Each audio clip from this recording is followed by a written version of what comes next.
gitu loh. Enggak, jadi gini. Kok bisa sih body language-nya lucu tuh gimana sih, kayak di Korea gitu, kayak drakor tuh gimana sih caranya? Kan nggak direncanain, berarti dari hati ada sesuatu yang ada tapi kayak lagi pada malu-malu gitu nggak sih? Waduh, nggak tahu kalau soal itu. Pokoknya kemarin Kak Vera tuh abis kerja kan dari kantor DPR. Yaudah. Terus dia ke Spark. Oh, Spark. Terus aku lagi di rumah, terus dia ngajakin makan lah di Spark kan. Terus aku bilang, aku pengen banget ke Playtopia. Aku udah lama pengen ke situ sama teman-teman aku, tapi nggak jadi karena ada aja halangannya. Terus pengen banget main ke Playtopia. Itu Playtopia untuk dewasa, tapi ada juga yang buat anak kecil. Terus Playtopia aja yuk, aku bilang gitu. Terus kata dia, apa itu? Terus aku bingung ngejelasin gimana ya jelasinnya. Terus aku bilang, udah nggak apa-apa, percaya aja, ini seru. Terus aku kirimin lah video TikTok orang main di Playtopia. Ini seru, pokoknya seru. Ini buat orang dewasa kok, tenang aja. Akhirnya ya udah, kita ketemu di sana kan karena Kak Vera udah di Spark. Pas aku datang, aku juga kaget sebenarnya. Aku banyak anak kecil. Terus aku bilang, ya gimana dong ini, gas aja ya. Terus ya udah aku bilang gitu. Terus main dong. Jadi main. Dan ternyata lama juga, ternyata seru kok. Kita mau kesana kapan? Seru kok, itu buat orang dewasa. Enggak, tapi belum dijawab nih pertanyaan Tante. Jadi selama main, selama golf, selama pedal, selama badminton, ya apa yang dirasain Uti gitu terhadap Feral? Kan tadi pertanyaannya soalnya apakah cowok idaman? Nah itu.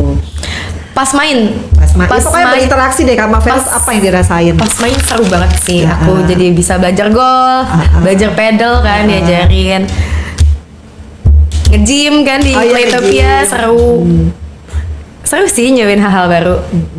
Iya, rasanya gimana? Kan ada orang rasanya biasa aja gitu. Rasanya senang. Rasanya senang banget. Kita tadi mau ngejebak aku yang mau menjawab apa ini. Bukan, rasanya gimana? Maksudnya kan kalau dulu Tante kan juga pernah muda ya. Kalau kita sama orang respect ya, belum seneng lah, respect gitu. Tuh kita kayak kalau pisah tuh agak kok udah selesai sih gitu. Mau ketemu lagi. Ada nggak kayak gitu? Kepo ya maknya. Soalnya kalau nanya Feral tuh gitu jawabannya. Jawabnya gimana? Dia tuh jaim banget. Jawabnya gimana? Ntar aja ya mah gitu. Ya udah. Ntar aja ya Tante. Kalau kayak gitu aku jawabnya nanti aja ya Tante. Ya, Kak, ya nanti jawabannya ntar aja. Jadi belum mau dijawab. Tapi intinya enjoy ya kalau pergi sama Feral ya. Dan ingin pergi lagi. Nanti aja ya Tante. Nih, titik balik yang membuat Uti bisa tegar dan tenang. Karena kan ada orang tegar tapi belum tentu dia bisa tenang ya. Kan Uti kan masih dibilang stabil terus yang ngadepin ujian apapun. Orang masih ngelihatnya terukur gitu kan. Nggak yang gitu atau marah-marah berlebihan. Sebenarnya belum tenang-tenang banget sih. Mungkin karena lingkungan aku kali ya sekarang. Alhamdulillah aku lihat lingkungan aku lagi bagus banget. Mulai dari teman, keluarga, komunikasinya semakin baik. Jadi itu yang bikin aku semakin kuat dalam menghadapi segala sesuatu. Mulai dari hate, mulai dari permasalahan kerja, kegiatan, olahraga, semuanya karena lingkungan baik. Jadi hidup aku juga makin lama makin tertata. Tapi yang paling ini siapa antara mama sama papa yang paling tegas ya? Kamu jangan salah bergaul karena kan Uti di usia sekian kan tiba-tiba pundi-pundinya banyak, pasti kan orang yang ngedeketin banyak lah ya. Entah tujuannya. Mama papa sih mereka lumayan protektif, tapi apalagi papa. Oh papa ya. Papa, wah itu. Udah bukan protektif, ini ada aku nih dicekek kayak karena bapakku protektif satu-satunya. Karena kadang aku tuh suka gampang percaya sama orang. Aku trust issue.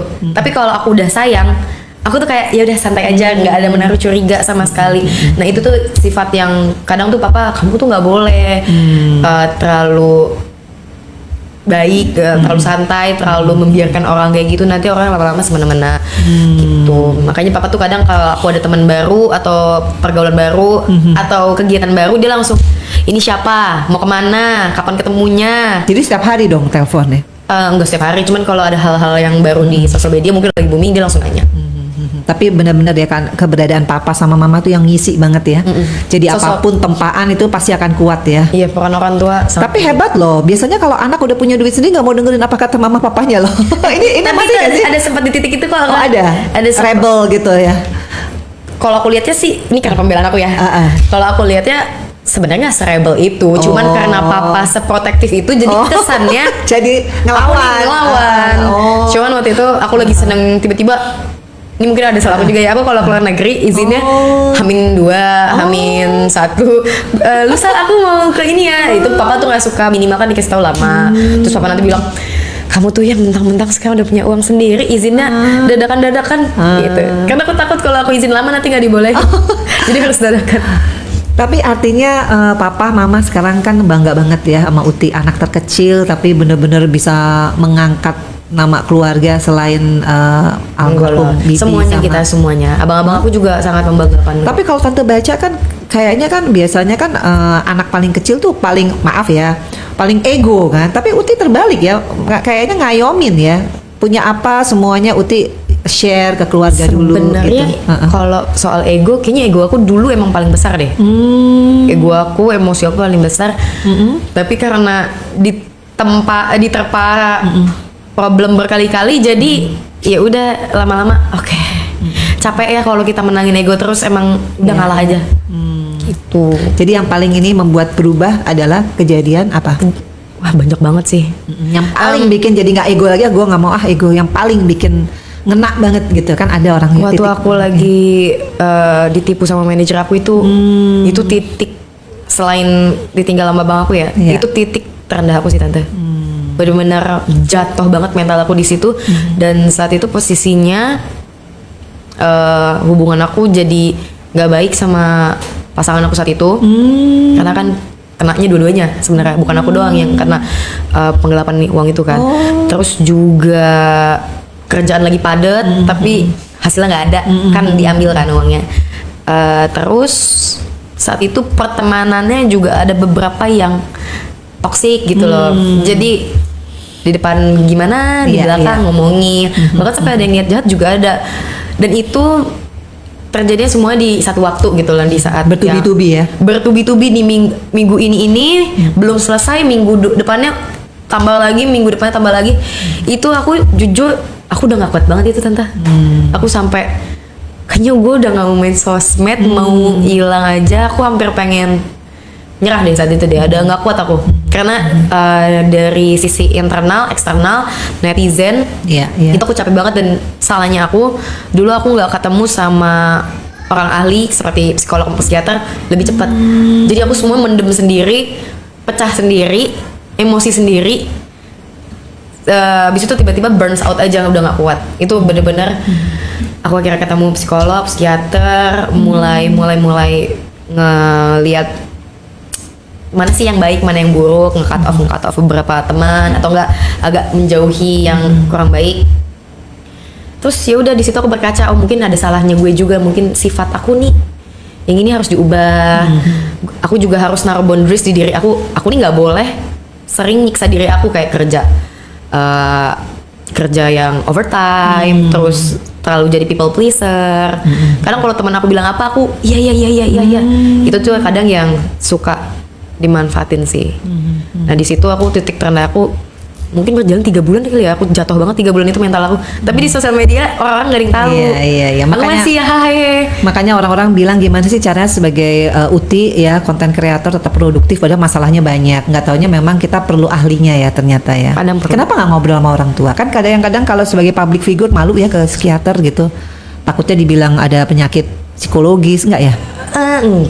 Dulu iya Kak, aku mikir gitu. Tapi pas aku beberapa kali konsul, ini juga baik kok. Sebenarnya bukan karena kita gila atau penyakit mental, tapi gimana cara kita menyikapi diri kita yang saat itu mentalnya lagi jatuh, cara nyembuhinnya gimana, cara mengerti diri kita gimana.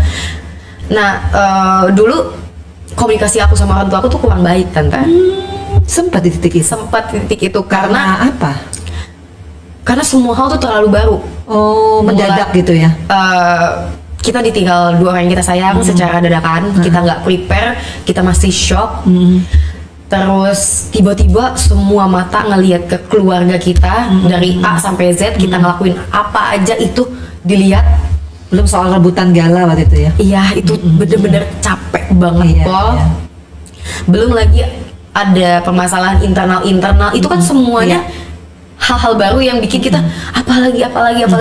Jadi komunikasi aku sama orang tua aku tuh jadi miskomunikasi, karena orang tua aku pengen dimengerti, papa pengen dimengerti, mama pengen dimengerti, aku pengen dimengerti, abang aku juga pengen dimengerti, dua-duanya. Jadi kita semua tuh ada egoisnya juga kayak ini gue di sini juga capek, gue juga sakit. Padahal semua itu sebenarnya punya problem dan sakitnya masing-masing, tapi pas kita berkumpul komunikasi jadi jelek. Berarti rasa duka yang mendalam itu Bikin akhirnya komunikasi kita jadi jelek sih sebenarnya. yang tadinya sebetulnya nggak ada apa-apa ya. Tadinya ya keluarga normal umum pada Karena kan umumnya tidak disorot oleh masyarakat ya. Jadi kaget dengan transisi kehidupan yang biasa-biasa aja. Tapi aku Jadi kagum loh kayak sama keluarga kalian. Kenapa tuh? Kasusnya, mohon maaf ya, almarhumah itu kan kemarin waktu sebelum ini kan banyak banget. Tapi keluarga kalian tuh bisa welcome, itu termasuk kamu yang paling kecil kan biasanya kan.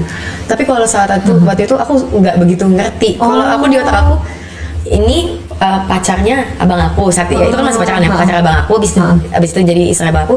Ya dia tahu sekedar itu aja. Emang aku saat itu belum mengerti. Jadi ya aku welcome aja. Aku nggak peduli background dia gimana, aku nggak peduli. Selama pasangan abang aku siapapun ya, abang aku kan dia itu baik sama aku pasti welcome juga. Jadi aku nggak peduli mau orang ngomong apa, nggak masalah, yang penting perilaku dia ke aku. Dan juga kepada keluarga ya.